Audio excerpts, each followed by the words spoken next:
Ya, selanjutnya mungkin kita masuk ke sesi berikutnya adalah masukan atau sanggahan dari Pak. Untuk pembahas pertama ada Muhammad Alfred Rinaldi dari epidemiologi, kemudian pembahas kedua dari Lanatira dari data epidemiologi. Ya, baik. Untuk kesempatan pertama saya beri kesempatan kepada pembahas pertama, ya. Silahkan.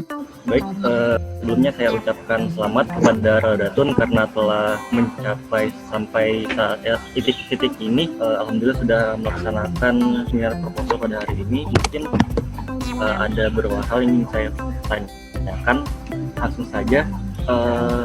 Dalam penelitian ini disebutkan menggunakan metode CBR yang dipadukan dengan modul satu masalah dengan 100 solusi.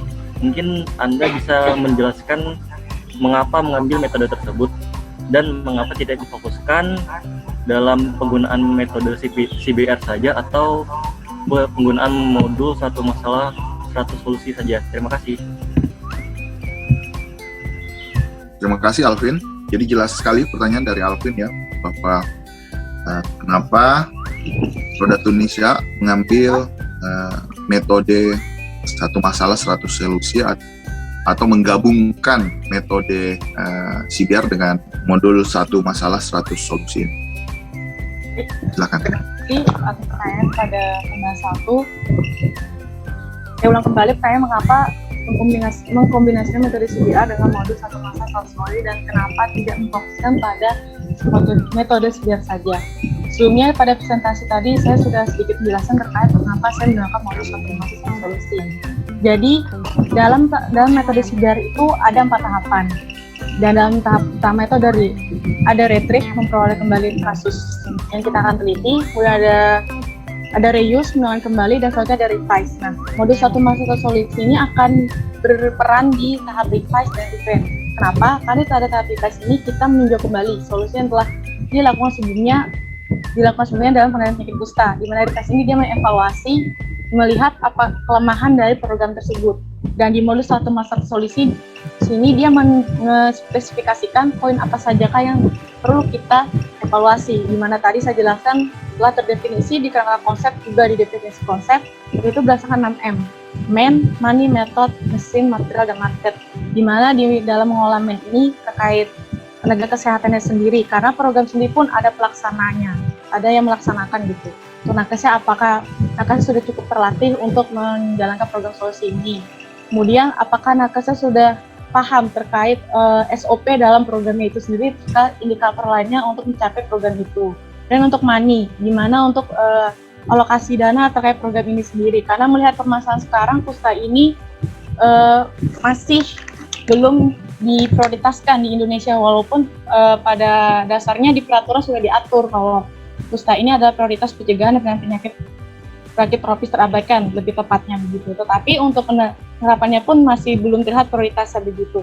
Jadi mengapa di sini modul satu masa digunakan? Karena spesifikasinya itulah yang mendukung untuk merevisi terkait solusi yang akan dilahirkan melalui retain solusi baru tadi, yaitu 6M tadi. Dan di retain tadi kita selaraskan dengan 6M, kemudian kita selaraskan juga dengan strategi epidemiologi, itu ubah perilaku host, batasi agent, dan kendalikan environment. Bagaimana kita ubah perilaku host dari individunya, kelompok masyarakat lainnya, kemudian kendalikan environment dari lingkungan yang berisiko, kemudian batasi agent dari yang menyebabkan kusta ini sendiri, yaitu bakteri, Mycobacterium leprae tadi. Kemudian di strategi promosi kesehatan kita ada advokasi, yang dimana nanti di solusi baru ini akan ada advokasi, bagaimana advokasi yang akan dilakukan terkait solusi baru ini. Kemudian bagaimana peran masyarakat serta peran serta masyarakat dalam untuk mencapai eliminasi kusta pada program solusi kusta itu sendiri. Ya, gimana, Alvin? Insya Allah cukup Pak, terima kasih banyak atas jawabannya. Tidak ada sanggahan? Baik, kalau tidak ada sanggahan dari Alvin, kita beralih ke pembahas kedua. Kami persilakan untuk pembahas kedua, silakan. Baik Bapak, sebelumnya saya izin bertanya, saya terdengar jelas Bapak?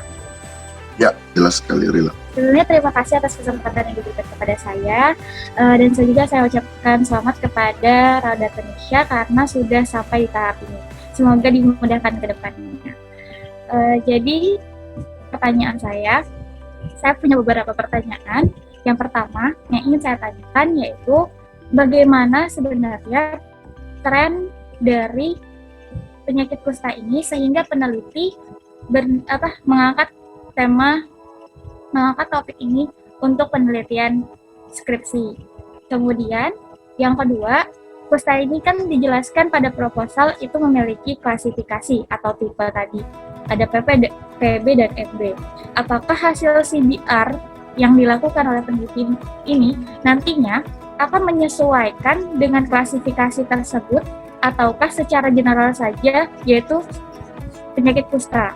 Dan yang ketiga, pertanyaan saya adalah metode CBR ini kan adalah metode yang menggunakan pengalaman sebelumnya untuk menyelesaikan masalah, memecahkan masalah. Nah, jadi apakah dari data yang disebut sebagai pengalaman sebelumnya ini memiliki kriteria khusus untuk dijadikan bahan pada penelitian kusta ini? Mungkin sekian, apakah pertanyaan saya jelas? Terakhir tadi bisa diulang, CBR merupakan metode yang digunakan dengan pengalaman sebelumnya. Terus apakah ada pertanyaannya kriteria apa, khusus, Rila? Pak? Apakah ada kriteria khusus dari data pengalaman sebelumnya ini untuk dijadikan bahan dalam penelitian ini? Sudah jelas ya, Mbak Nisa? Silakan Jelas. dijawab. Baik, terima kasih kepada pembahas 2. Menarik ya, pertanyaannya sangat banyak. Jadi untuk yang pertama, pertanyaannya bagaimana, saya ulang kembali, tren kasus dari kusta itu sendiri. Kemudian yang kedua, kusta memiliki klasifikasi atau jenis kusta sendiri. Dalam CBR ini, apakah solusi dihasilkan nanti menyesuaikan terkait klasifikasi kusta itu sendiri. Kemudian yang terakhir, CBR ini menggunakan pengalaman sebelumnya atau kasus sebelumnya. Apakah nanti di dalam data ini ada kriteria khusus dalam penggunaan datanya di CBR? Benar seperti itu ya? Ya, saya ingin menjawab untuk yang pertama terkait bagaimana tren kasus penyakit kusta. Sebenarnya untuk tren kasus kusta itu dapat dilihat di latar belakang tadi, karena di situ saya mendetailkan data berdasarkan tahun sebelumnya, yaitu 2017, 18, 19. Sedikit catatan, kenapa saya tidak memberikan data 2020? Karena data 2020 berdasarkan informasi saya dapat dari Dinas Kesehatan Provinsi Kalimantan Timur, untuk data kusta sendiri belum deal dan masih ada tahap revisi. Gitu. Dan untuk tren kasus kusta ini sendiri, selain dari sumber literatur, saya juga ada berdiskusi terkait dengan pemegang program kusta di Dinas Kesehatan Provinsi Kalimantan Timur. Kebetulan sebelumnya saya magang di sana, dan kebetulan beliau ada pembimbing lapangan saya. Jadi tren kasus kusta itu dilihat dari secara data, ia meningkat, tapi ada kalanya dia menurun. Tapi dari meningkat dan menurun ini terlihat bahwa penemuan kasusnya berarti lebih gencar gitu, makanya dari itu kelihatan peningkatannya. Dan untuk kasusnya sendiri memang dari data tadi terlihat bahwa di 2018 itu meningkat, tetapi di 2019 dia menurun. Cuma dilihat lagi dari wilayah ini dibandingkan dengan wilayah yang lainnya, terutama di Provinsi Kalimantan Timur, karena wilayah penelitiannya di Provinsi Kalimantan Timur, Kukar ini masih merupakan wilayah dengan tinggi transmisi kusta di antara kabupaten lainnya, gitu. Dan dari informasi saya dapat juga dari program bahwa di Kukar masih menjadi wilayah endemis terkait kusta. Terlebih di masa pandemi seperti ini. Padahal kita bisa mengangkat COVID, tapi kenapa saya mengangkat kusta juga? Lebih mengutamakan kusta karena untuk saat sekarang seluruh dunia, Indonesia pun berfokus pada pandemi. Padahal masih ada penyakit lain yang perlu kita urusin seperti itu, yang perlu kita selesaikan juga permasalahannya. Jika kusta ini bukan yang kita biarkan, tetapi misalnya kalau keparahannya semakin meningkat, bukankah akan menimbulkan masalah baru dengan penderita kusta yang juga menderita COVID, akan menimbulkan double burden baru antara kusta dan COVID seperti itu.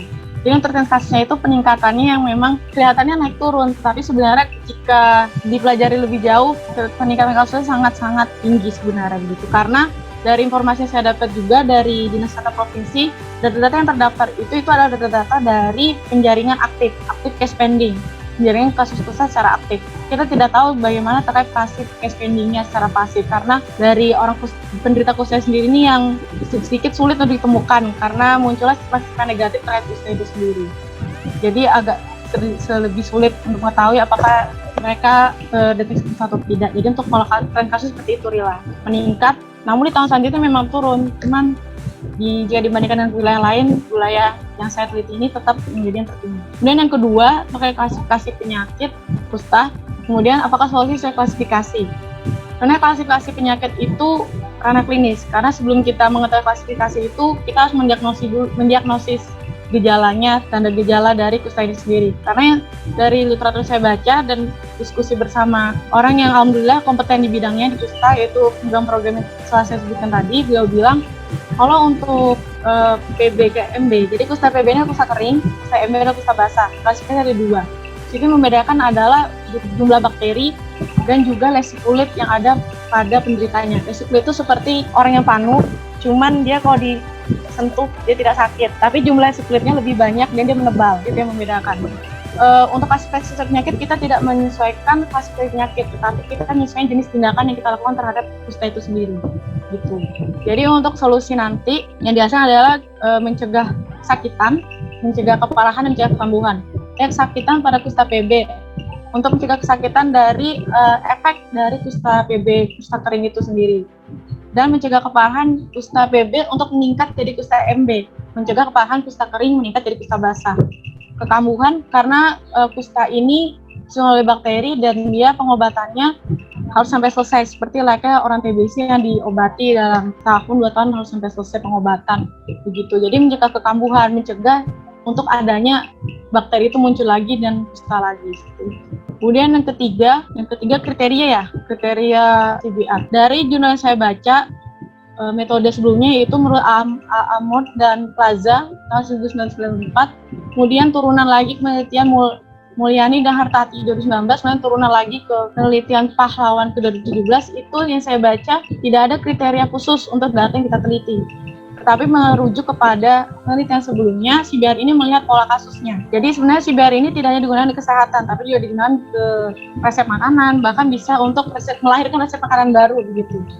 Kemudian untuk membuat autoklav, alat yang biasa di laboratorium, kemudian untuk merakit desain robot, mobil, dan lain-lainnya begitu. Jadi dia melihat dari hal yang lama ini kita bisa modifikasi atau tidak begitu. Karena kembali lagi ke makanan setiap tahapan. Dimana tadi Retrieve memperoleh lagi data yang lama, terus kita bandingkan dengan data yang sekarang. Terus setelah itu reuse, kita gunakan kembali nih data yang di Retrieve tadi. Kita cari gali informasi terkait penggunaan apakah digunakan kembali. Kemudian di tahap selanjutnya turunannya revise, evaluasi apakah yang menjadi kelemahan di situ, kita bisa melengkapinya nanti gitu, dan bisa menjadi perbaikan yang nanti hasilnya di-retain menjadi solusi baru. Jadi untuk pertanyaannya tidak ada kriteria khusus untuk data dari CBR ini, tetapi kita melihat dari pola kasusnya dan pola objek yang diteliti, karena dalam CBR ini tidak hanya penyakit, tetapi juga di sistem yang lain, di objek penelitian yang lain juga. Mungkin itu jawaban saya. Terima kasih. Terima kasih Nisa atas jawabannya. Apakah pembahas Mbak bisa menangkap jawaban dari Iya Pak, Nisa? lengkap. Iya Pak, Halo. sudah cukup. Menjawab ya. Baik, kita beralih ke sesi berikutnya.